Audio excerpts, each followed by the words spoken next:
Le matin se levait lentement sur Madrid, avec cette lumière pâle qui n'appartient ni à la nuit ni au jour. La ville portait encore les cicatrices de la guerre, même si les bombes s'étaient tues depuis des années. Façades trouées, fenêtres murées, enseignes à moitié arrachées, mais la plus profonde des ruines n'était pas dans les murs. Elle était dans les poches des gens. Au coin d'une ruelle, un homme resta immobile quelques secondes devant la vitrine d'une boulangerie. Son nom était Miguel Alvarez. Sa main, habituée autrefois au poids d'un fusil, se glissa dans sa poche. Elle n'y trouva que 2 pièces, froides et solitaires. Il les fit teinter du bout des doigts, comme pour vérifier qu'elles existaient vraiment. 2 petites pièces, et tout un mois devant lui. À l'intérieur, l'odeur du pain frais semblait se moquer de sa faim. Une vendeuse rit avec un client, un rire léger, presque insolent pour celui qui n'a pas déjeuné. Le ventre de Miguel protesta dans un grondement discret. Il baissa les yeux, respira profondément et murmura, plus pour lui-même que pour quiconque. J'ai connu les bombardements, mais c'est cette vitrine-là qui est en train de me tuer. Quelques passants le frôlèrent sans le voir. Aux yeux du monde, Miguel n'était qu'un ancien soldat de plus, un visage de plus dans la foule fatiguée d'un pays qui tentait de se relever. Mais dans sa tête, une phrase revenait en boucle, obstinée, comme un ordre militaire qu'on ne peut pas ignorer. Sur le front, on lui avait répété, le champ de bataille est là-bas, devant toi, là où tombent les balles. Pourtant, en ce matin de paix fragile, Miguel comprenait que quelque chose avait changé. Le champ de bataille n'était plus à des kilomètres, au-delà des montagnes ou des frontières. Il était là, tout près, dans les chiffres, dans les dettes, dans ces 2 pièces ridicules au creux de sa main. Il s'éloigna de la boulangerie, le regard accroché aux pavés usés. Chaque pas résonnait comme une question. Comment un homme qui avait survécu à la guerre pouvait-il perdre la guerre contre le prix d'un simple morceau de pain? Comment pouvait-on apprendre à esquiver les balles, mais pas les intérêts d'un crédit, ni le piège d'une ardoise qui s'allonge chez l'épicier? Il repensa au dernier refus de la banque. Le directeur, derrière son bureau trop brillant, lui avait lancé un regard précis, clinique, comme un médecin qui prononce une sentence. Monsieur Alvarez, sans garantie, sans épargne, sans emploi stable, je ne peux rien pour vous. Rien pour lui. Rien, après des années à risquer sa vie. Il était sorti de là avec la même sensation qu'en entendant, au front, un officier annoncer, on n'a plus de renfort. Vous êtes seul. Miguel s'arrêta sur un petit pont surplombant un ruisseau maigre, presque à sec. Il posa ses 2 pièces sur la rambarde, les regarda rouler l'une contre l'autre. Puis, doucement, il laissa remonter les images de la guerre, les cartes stratégiques, les rations comptées, les nuits à décider si l'on avançait, ou si l'on attendait. Là-bas, il avait appris que la moindre erreur de calcul coûtait des vies. Un souffle de vent froid traversa la rue. Il referma la main sur les pièces, cette fois avec une détermination différente. Si j'ai survécu à la guerre, pensa-t-il, je peux bien apprendre à survivre à ces chiffres. Peut-être que, tout ce qu'on m'a appris là-bas n'était pas seulement pour le front. Peut-être que le vrai combat commence maintenant. Ce Miguel-là, affamé, fatigué, rejeté par les banques, ne le savait pas encore. Mais cette prise de conscience, ce matin précis, allait changer sa vie, et celle de beaucoup d'autres. Parce que les mêmes stratégies qui sauvent un bataillon peuvent, entre de bonnes mains, sauver une famille de la ruine.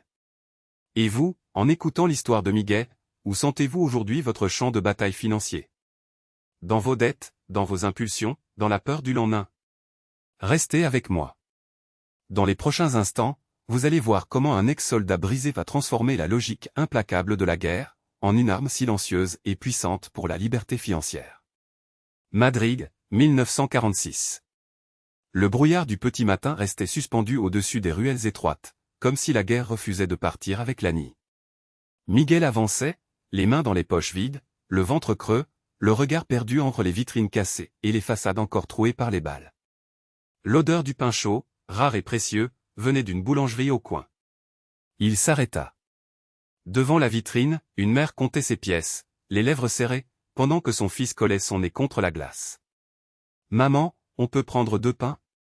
J'ai encore faim. » Elle soupira, posa les pièces dans sa main, les recompta. « Non, mon cœur. Un seul aujourd'hui. Il faut que ça tienne jusqu'à jeudi. » Il faut que ça tienne, heurta Miguel comme une balle. Il connaissait ces mots. Au front, on disait la même chose à propos des rations. Ici, ce n'étaient plus des soldats qui avaient faim, c'étaient des enfants. Il détourna le regard et continua de marcher jusqu'au petit appartement qu'il partageait avec sa sœur, Anna. À l'intérieur, tout était silencieux, sauf le cliquetis inquiet d'un chapelet entre les doigts d'Anna, assise à la table branlante où s'entassaient des papiers jaunis, quittance de loyer, note de l'épicier, rappel de paiement. Miguel, ils sont passés ce matin, murmura-t-elle sans lever les yeux. Le propriétaire a dit que si on ne paie pas au moins la moitié avant la fin du mois, il nous met dehors. Miguel s'assit face à elle. Sur la table, quelques billets fripés, quelques pièces isolées. Rien à voir avec la montagne de dettes. Il prit une profonde inspiration, comme avant un assaut. Combien on doit, exactement? Pas à peu près. Exactement. Anna le regarda, surprise par le ton ferme. Tu veux vraiment savoir? Ça va te faire peur. Au fond, j'ai appris une chose, Anna. Ce qui te tue, ce n'est pas l'ennemi que tu vois, c'est celui que tu refuses de regarder. Fais-moi la liste. Elle sortit un carnet, hésita, puis commença à détailler, loyer en retard, nourriture chez l'épicier, médicaments pour leur mère malade, un ancien prêt contracté à la hâte. Chaque chiffre tombait comme un coup de calonne. Le cœur de Miguel se serrait, mais son esprit de soldat se réveillait. Au lieu de voir seulement des dettes, il voyait des lignes de front, des points faibles, des priorités. On va commencer par là, dit-il en tapotant la première ligne. Le toit. Sans toit, tout s'écroule. Ensuite, la nourriture. Mais on va devoir se battre autrement. Comment, Miguel? On n'a rien, même les banques nous rient au nez. Il se leva, fit quelques pas dans la petite pièce, observant les murs nus, la fenêtre fêlée, la lumière grise. Il repensa aux nuits glaciales dans les tranchées, aux plans dessinés sur la terre, avec des bouts de bois et des cailloux pour symboliser les positions. Là-bas, il avait survécu avec moins que ça. Là-bas, il avait appris que chaque balle comptait, chaque ration, chaque pas. Tu te souviens de ce que le capitaine disait toujours, demanda-t-il doucement. Quoi? Un soldat qui ne compte pas ses munitions meurt avant la bataille. Anna hocha la tête, sans vraiment comprendre. Miguel, lui, sentait quelque chose se déplacer en lui. Une idée naissante. Et si l'argent n'était rien d'autre qu'un autre type de munitions? Et si la ville entière vivait comme un régiment désorganisé, gaspillant ses dernières cartouches sans plan, sans stratégie? Il revint s'asseoir, rapprocha le carnet, l'aligna devant lui comme une carte d'état-major. À partir d'aujourd'hui, dit-il, chaque pièce que nous avons sera traitée comme une ration en temps de guerre. On ne les dépensera plus par habitude, mais par mission. On va arrêter de subir, et commencer à commander. Anna eut un rire nerveux. Et notre première mission, général? Miguel esquissa un sourire triste. Survie. Et ensuite, liberté. Mais pour ça, il va falloir faire quelque chose que personne ne veut faire. Regarder en face notre misère. Compter tout. Accepter la honte, et décider que ça s'arrête avec nous. Au loin, une cloche sonna. Dans la rue, un vendeur ambulant cria le prix de ses légumes, trop cher pour la plupart des passants. Madrid bruissait de vie, mais c'était une vie sous pression, comme une marmite prête à exploser. Miguel leva les yeux vers la fenêtre sale. Il ne le savait pas encore, mais ce carnet de dettes, ces quelques pièces alignées, allait devenir le début de sa transformation. Car au moment même où il décidait de traiter l'argent comme une question de survie, une autre question remontait à la surface, insistante, presque douloureuse, celle qui allait tout changer. Le vieux train tout sauta en entrant dans la gare, laissant derrière lui un nuage de fumée noire. Miguel descendit avec son petit sac en toile, tout ce qui lui restait de la guerre. Lorsqu'il posa le pied sur le quai, il sentit une étrange légèreté, et un vide effrayant. Plus d'uniforme, plus d'ordre, plus de rations garanties. Seulement le silence d'un pays brisé, et sa poche, vide. Le village semblait plus petit qu'avant. Les façades avaient perdu leur couleur, les fenêtres affichaient des rideaux élimés, et les visages portaient la même fatigue que lui. Au coin de la place, la boulangerie de Dona Esperanza était encore là. Il y entra, poussé plus par l'odeur du pain que par l'espoir. « Miguel ? Mon Dieu, tu es revenu, murmura la boulangère, les mains couvertes de farine. Il esquissa un sourire, mais ses yeux glissèrent déjà vers le pain aligné sur l'étagère comme des trésors intouchables. Je suis revenu, oui. Mais sans rien, avoua-t-il. Plus de soldes, plus d'économies. Rien. Elle le détailla, comprit tout sans qu'il ait à s'expliquer. Pour aujourd'hui, c'est moi qui offre. Tu paieras quand tu pourras. Cette phrase, autrefois, il l'aurait accueillie avec gratitude et silence. Mais après la guerre, il entendit autre chose derrière ces mots, une dette. Une promesse. Une charge. En mordant dans le pain, assis sur un banc de la place, il observa. Les hommes discutaient à voix basse, un morceau de papier chiffonné à la main, des factures. Les femmes sortaient de la petite église, certaines avec une lettre de refus coincée entre les doigts, la banque ne prête plus. Les enfants jouaient, mais leurs genoux maigres et leurs vêtements trop grands dénonçaient une vérité simple, la faim n'avait pas quitté le village, elle avait juste changé de visage. Miguel sentit un malaise familier, comme avant un assaut. L'intuition du danger. Il se souvint des nuits glaciales au front, où chaque biscuit, chaque gorgée d'eau, chaque balle comptait. Là-bas, la moindre erreur de calcul pouvait coûter une vie. Ici, il voyait la même chose, mais à bas bruit, un gaspillage de petites pièces, des promesses à crédit, des achats pour oublier, comme certains soldats buvaient, pour ne plus penser. La guerre était finie sur les cartes, mais elle continuait dans les poches. Le soir, chez ses parents, la table était plus pauvre qu'autrefois. Son père posa un vieux carnet sur la nappe. On a essayé, dit-il.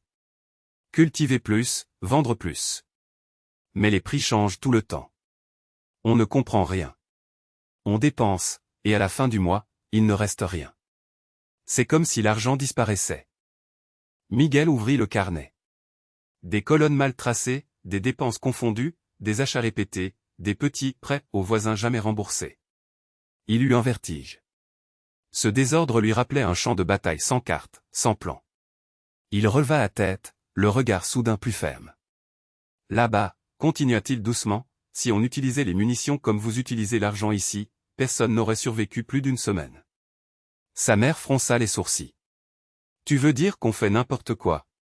Je veux dire qu'on vit comme si la paix était infinie, alors qu'on est déjà en train de perdre une autre guerre. Pas contre un ennemi avec un fusil, mais contre l'ignorance et le désordre. Il se tut, surpris lui-même par ces mots. Dans le lointain, les cloches sonnèrent. Le village, lentement, baissait les bras devant la misère. Miguel, lui, sentit au contraire quelque chose se réveiller en lui, l'instinct du stratège, celui qui refuse de laisser ses hommes mourir faute de plan. Ce soir-là, il ne dormit presque pas. Il resta assis près de la fenêtre, à regarder la lune éclairer les toits. Dans sa tête, les cartes du front se superposaient aux ruelles du village. Les lignes de ravitaillement devenaient des salaires, les rations se transformaient en pièces de monnaie, les erreurs de généraux égoïstes lui rappelaient les décisions impulsives des familles à court de cash. Et, quelque part entre l'obscurité et la première lueur de l'aube, une idée commença à se former. Une question simple, presque naïve, qui allait pourtant changer sa vie, et celle de tout un village. Le soleil frappait les toits de tôle du quartier comme un marteau. Miguel avançait dans la rue poussiéreuse, le ventre creux, une lettre chiffonnée dans la poche. La 3e banque en 2 semaines. 3 refus. 3 fois les mêmes mots, profil à risque, historique de crédit insuffisant, garantie inexistante. Il poussa la porte de la petite maison. L'odeur de soupe claire flottait dans l'air. Sa femme, Isabelle, remuait une casserole presque vide. Les enfants, assis à table, jouaient avec des morceaux de pain comme s'ils essayaient de les faire durer plus longtemps. Alors, demanda-t-elle, sans se retourner. Miguel resta un instant silencieux. Il posa la lettre sur la table. Refusé. Comme les autres. Isabelle se laissa tomber sur une chaise. Comment on va faire, Miguel?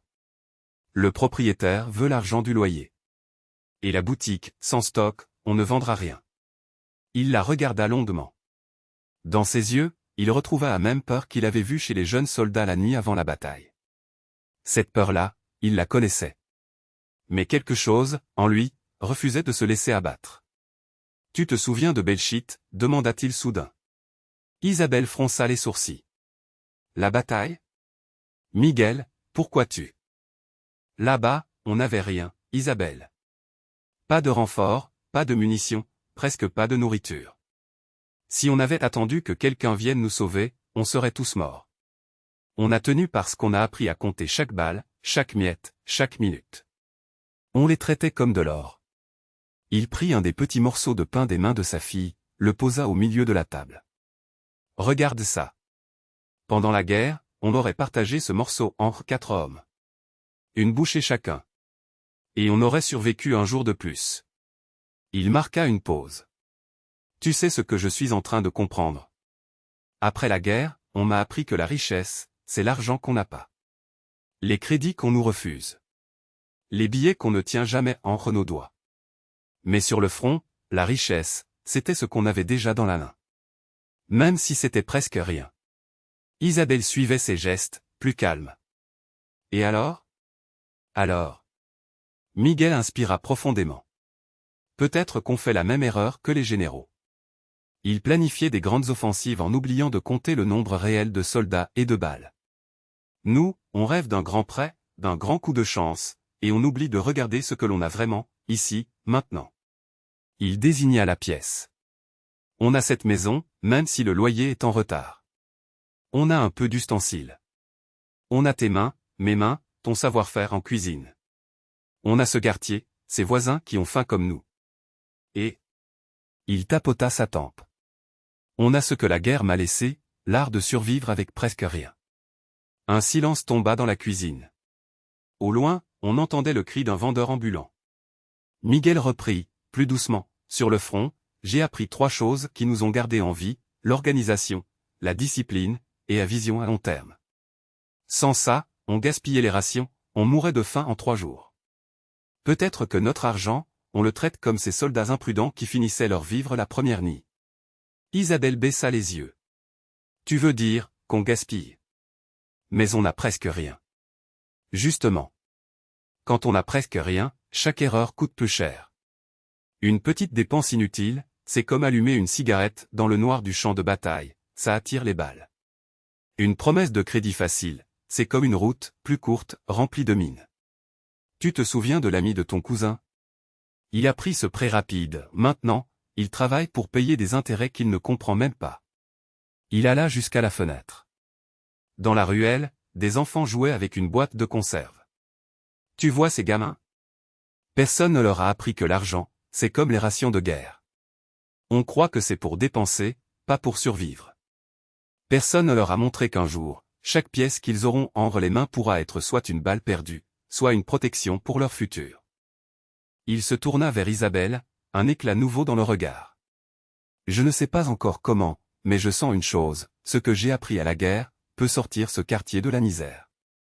Si j'arrive à transformer ces stratégies de survie en principe d'argent, peut-être que nos enfants n'auront plus jamais à sentir cette faim que je connais si bien. Sa fille l'observait, intriguée. Papa, c'est quoi, la discipline? Miguel sourit, surpris par la question. C'est décider, aujourd'hui, de faire ce qui est difficile, pour ne plus souffrir demain. C'est dire non à quelque chose qui brille, pour pouvoir dire oui à quelque chose qui construit. Il se rassit, les mains jointes. Dans son esprit, les images du front se superposaient aux visages des voisins, aux étals vides du marché, aux cahiers des enfants. Il comprit que sa vraie bataille ne serait plus jamais avec un fusil. La guerre m'a pris beaucoup de choses, Isabelle. Mais elle m'a donné un manuel de survie. Et si ce manuel, on l'appliquait à notre argent? Si on apprenait à ce quartier à gérer chaque pièce comme une ration en temps de guerre? Isabelle le fixa, partagée entre la peur et l'espoir. Et par où on commence, Miguel? Comment on transforme la faim en méthode? Miguel inspira, comme avant de se lever d'une tranchée. On commence, par la première règle du front, savoir exactement ce qu'on a, et ce qu'on n'a plus. Et ce jour-là, autour d'une table presque vide, naquit l'idée qui allait changer non seulement la destinée de Miguel, mais celle de tout un village, sans que personne n'imagine encore jusqu'où cette simple décision allait les mener. Les années qui suivirent furent les plus dures, et les plus fécondes pour Miguel. Il s'était installé dans une petite pension, sous les toits, dans un quartier ouvrier de Madrid. Les murs transpiraient l'humidité, l'hiver, on voyait son souffle dans la pièce. Sur la table bancale, un carnet jauni, un crayon mordillé, 3 pièces de monnaie qu'il alignait chaque soir comme on aligne des soldats avant une mission. Un soir, Carmen, la voisine d'en face, frappe à sa porte. Ses yeux sont rougis, un bébé dans les bras, un autre enfant accroché à sa jupe. Miguel, excuse-moi. On m'a dit que tu pouvais m'aider à organiser l'argent. Je n'y arrive plus. Le loyer, le pain, les dettes, tout se mélange. Il la regarde longuement. Il reconnaît dans ses yeux le même désespoir qu'il avait vu sur les champs de bataille, quand les hommes ne savent plus où se cacher. Il tire une chaise. Assieds-toi, Carmen. Montre-moi ce que tu as. Elle vide son petit sac sur la table, quelques billets froissés, des pièces, un reçu de loyer, une note de l'épicier, une lettre de retard de paiement. Miguel prend une grande inspiration. Tu vois ça, dit-il en désignant le tas. C'est ton champ de bataille. Tant que tu le regardes comme un chaos, tu perds. On va mettre de l'ordre. Il classe les billets d'un côté, les pièces de l'autre, pose les dettes en piles distinctes. Puis il trace des lignes dans son carnet. À la guerre, on ne donnait jamais toutes les rations en même temps. On divisait. Jour après jour. Si un soldat mangeait sa ration de la semaine en un jour, il mourait de faim les 6 autres. Ton argent, c'est pareil. Carmen fronce les sourcils. Mais Miguel, je gagne à peine de quoi finir le mois. Comment veux-tu encore diviser? Il sourit, sans moquerie. Justement. Quand on manque de tout, l'organisation n'est pas un luxe, c'est une arme. On va nommer chaque peseta avant qu'elle parte. Regarde. Il écrit, loyer, nourriture, dette, imprévu. Loyer d'abord. C'est ta base arrière. Si elle tombe, tout tombe. Ensuite la nourriture, c'est le carburant de tes troupes. Les dettes, c'est l'ennemi qui te tire dans le dos, tu dois les affaiblir, même un peu, chaque mois. Et enfin, un minuscule coin pour les imprévus. Même une seule pièce, mais chaque mois. Une armée sans réserve est une armée condamnée. Carmen secoue la tête. Une pièce ne changera rien. Il la fixe avec sérieux. Une pièce aujourd'hui, c'est un bataillon demain. Ce n'est pas le montant, c'est l'habitude. En guerre, ce n'était pas la taille du pain qui nous sauvait, c'était la discipline de le couper en parts égales. La rumeur se répand dans l'immeuble. Peu à peu, d'autres voisins montent son escalier. Un maçon sans contrat stable, une couturière épuisée, un jeune vendeur qui dépense tout son salaire en quelques jours.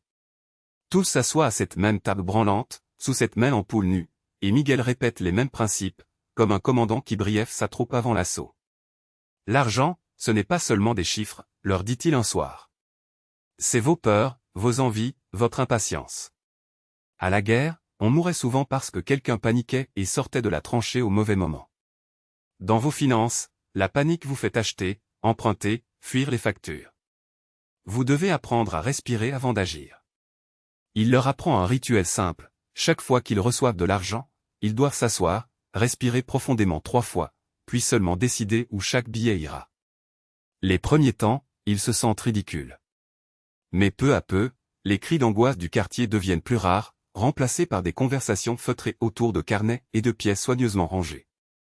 Toi qui écoutes cette histoire, tu te reconnais peut-être dans Carmen, dans le maçon ou dans le jeune vendeur, tout arrive en vrac, tout repart trop vite, et tu as l'impression d'être constamment sous le feu ennemi.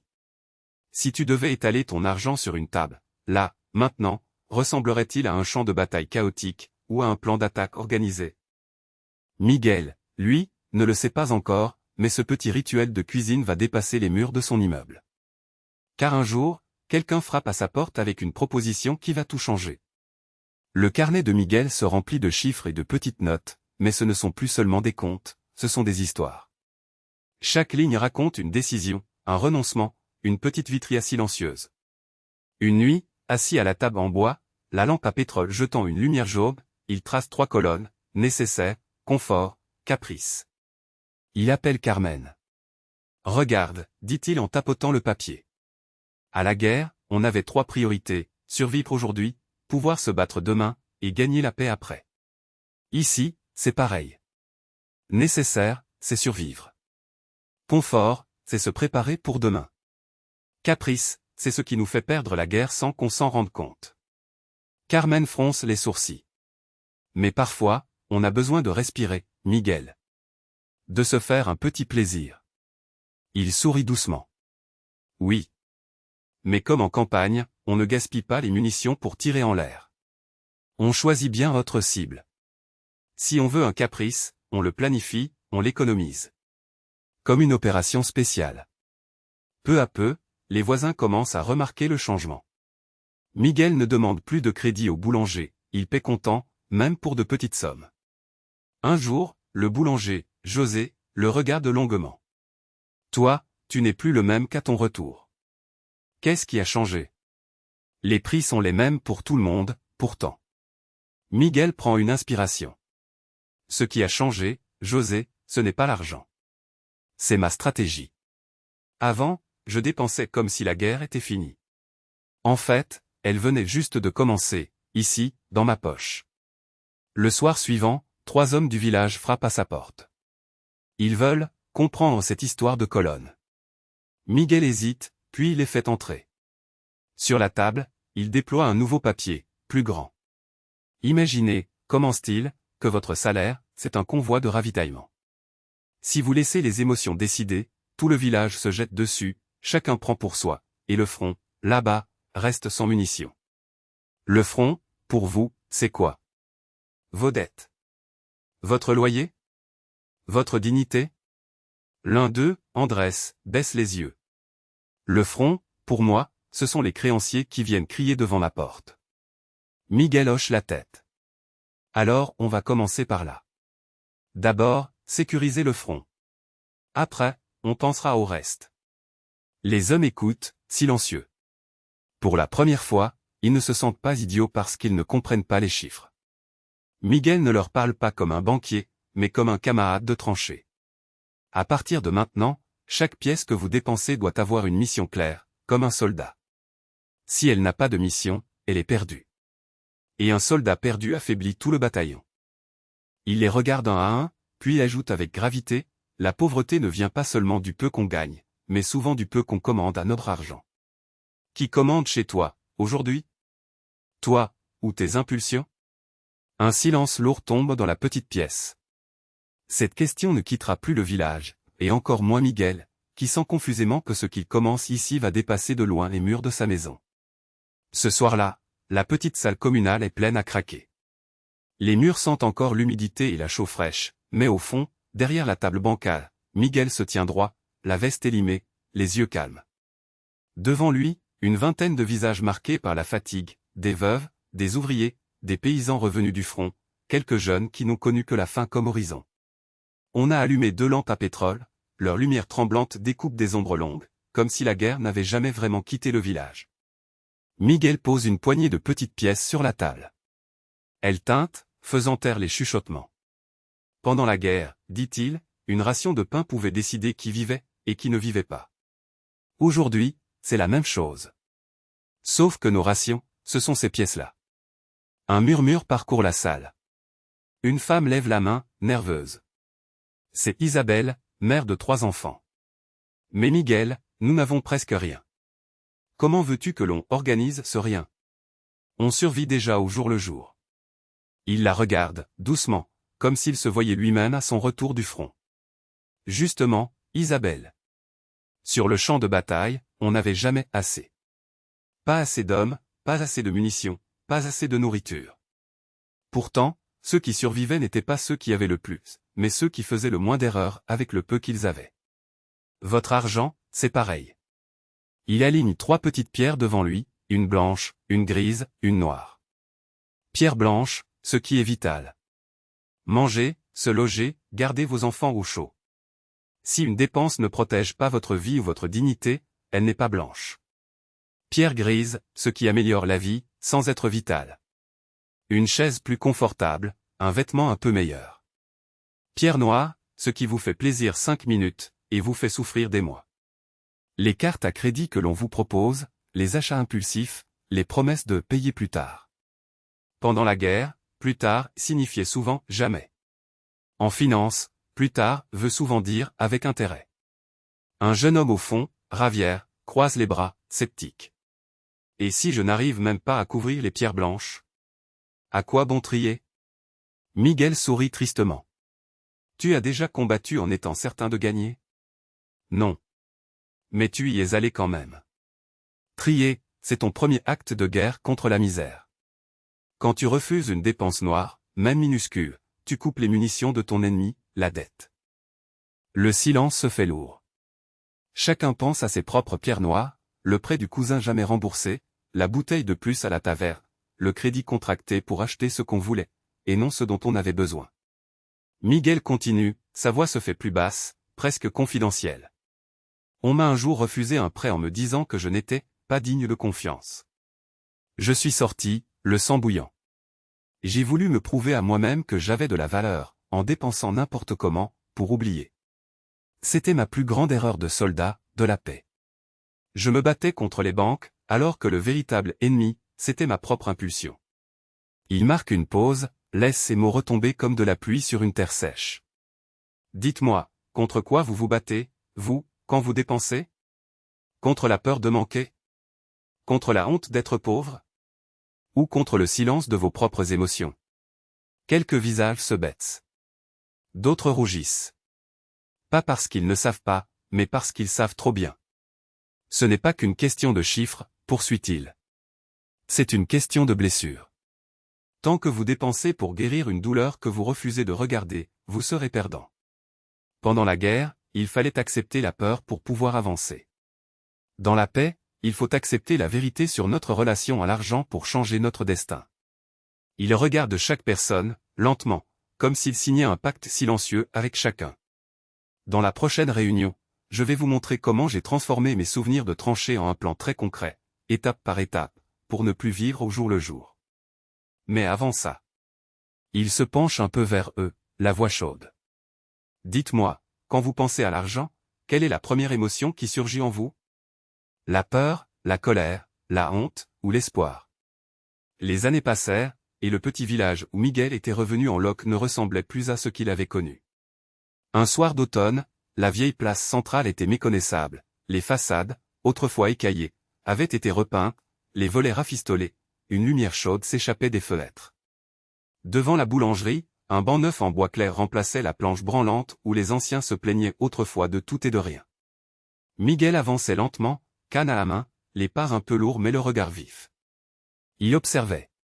Devant l'épicerie, une mère discutait avec son fils, un carnet et un crayon dans les mains du garçon. Tu vois, Manuel, aujourd'hui on a reçu 4 pièces en plus, mais on n'en dépensera que 2. Les autres, on les garde pour le projet, comme tonton Miguel a expliqué. Pour la machine à coudre de papa. Oui. Chaque pièce est un soldat. Si on les envoie tous au front d'un coup, on perd la bataille. La mère leva les yeux et aperçut Miguel qui souriait, adossé au mur. Elle rougit légèrement. Pardon, don Miguel, je répète vos histoires à ma façon. C'est exactement comme ça que les histoires doivent vivre, répondit-il. Elles ne servent à rien si elles restent coincées dans la tête d'un seul homme. Plus loin, dans l'ancienne grange transformée en petite coopérative, on entendait le cliquetis d'une machine à coudre partagée, le bruit régulier d'un moulin à grains collectif. Sur un tableau noir, des colonnes de chiffres, recettes, dépenses, réserves, investissements. Les villageois, qui autrefois signaient d'une croix, y traçaient maintenant des nombres avec application, l'air concentré de soldats en pleine préparation de mission. Un jeune homme, la vingtaine à peine, s'approcha de Miguel. Don Miguel, on m'a parlé de vous. Moi, je ne connais pas la guerre. Je n'ai connu que la faim et la peur de manquer. Est-ce que c'est vraiment possible, pour quelqu'un comme moi, de changer sa vie avec juste quelques pièces économisées? Ce n'est jamais juste quelques pièces, répondit Miguel en serrant sa main. C'est une décision. Et une décision répétée, jour après jour, finit par ressembler à une armée entière. Le jeune hésita. Mais, parfois, j'ai envie de tout dépenser. Comme si l'avenir ne comptait pas. C'est normal, murmura Miguel. Après la guerre, j'avais envie de brûler chaque ration, chaque cigarette, chaque instant. Parce que j'avais survécu. Mais la vraie question n'est pas, ai-je survécu? Elle est, qu'est-ce que je vais faire, maintenant, avec cette seconde chance? Il se tut un instant, laissant les bruits du village remplir le silence, les rires des enfants, le martèlement régulier d'un marteau sur une charpente, le froissement des billets que l'épicier comptait avec soin. Dis-moi, toi, reprit Miguel, quand tu regardes ta bourse aujourd'hui, qu'est-ce qui te fait le plus peur? De ne pas en avoir assez, ou de ne pas savoir quoi faire avec ce que tu as déjà? Le jeune homme baissa les yeux, pris de court par la question. Et tandis qu'il cherchait ces mots, Miguel sentit, au fond de lui, que cette anxiété n'était pas seulement celle du garçon, ni seulement celle d'un village d'après-guerre, mais une peur bien plus large, plus moderne, qui dépasserait bientôt les frontières de ce temps et de ce lieu. La rumeur du marché s'était enfin apaisée. La nuit tombait sur le village comme un grand manteau bleu, et les lanternes, une à une, s'allumaient aux fenêtres. Sur la petite place, il ne restait plus que quelques enfants qui jouaient avec des pièces de cuivre, essayant de les faire tourner sur le sol pavé. Miguel les regarda un instant, un léger sourire dans les yeux. Il se revoyait, des années plus tôt, main tendue, honte au ventre, à demander du crédit pour un bout de pain.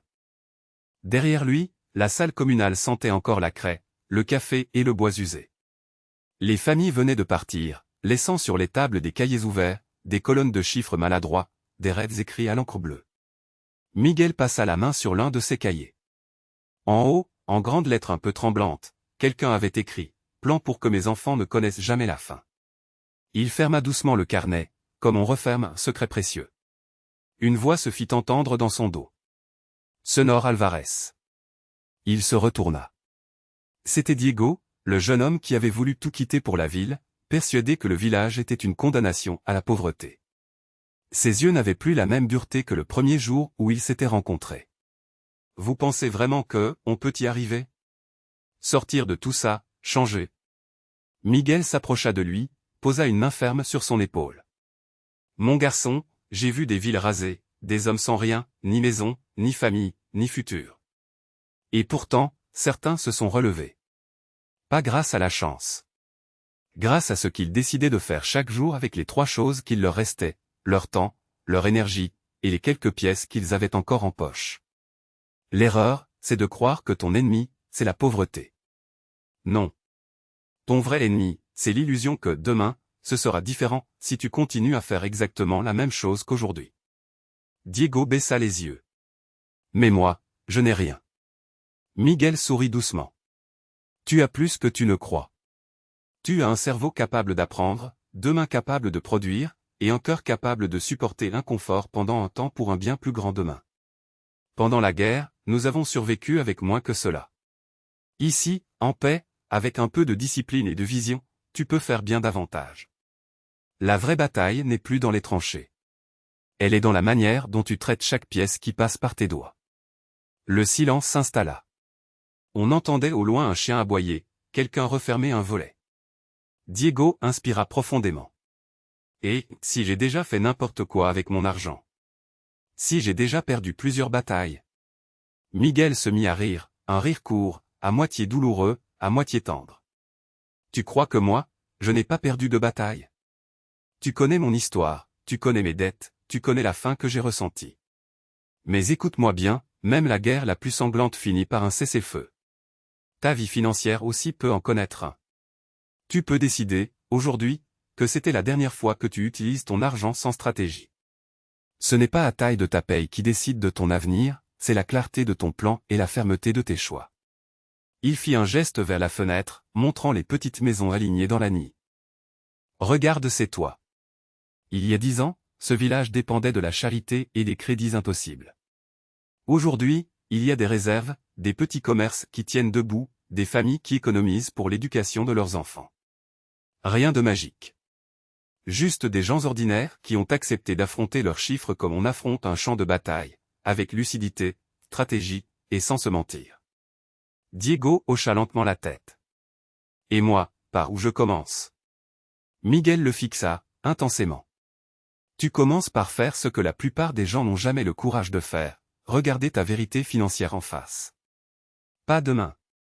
Pas quand tu auras un meilleur salaire. Ce soir. Tu t'assois, tu écris ce que tu gagnes, ce que tu dépenses, ce que tu dois. Tu donnes un nom à chaque peur. Parce qu'une peur avec un nom peut être combattue. Une peur floue, elle, te tient en otage pour toujours. Il marqua une pause, puis ajouta, plus doucement. Et ensuite, tu ne marches plus seul. Tu demandes de l'aide, tu poses des questions, tu apprends. Moi, la guerre m'a appris les stratégies. Mais c'est en les partageant avec vous que j'ai enfin trouvé la paix. Le jeune homme resta silencieux. Ses yeux brillaient d'un mélange de honte, de reconnaissance et, pour la première fois, d'une forme de confiance fragile. Il serra la main de Miguel avec force, puis s'éloigna dans la nuit, le pas un peu plus sûr. Miguel resta seul sur la place, le vent frais lui caressant le visage. Il repensa à toutes ces années. Aux bombes, aux nuits sans sommeil, aux dettes, à la faim.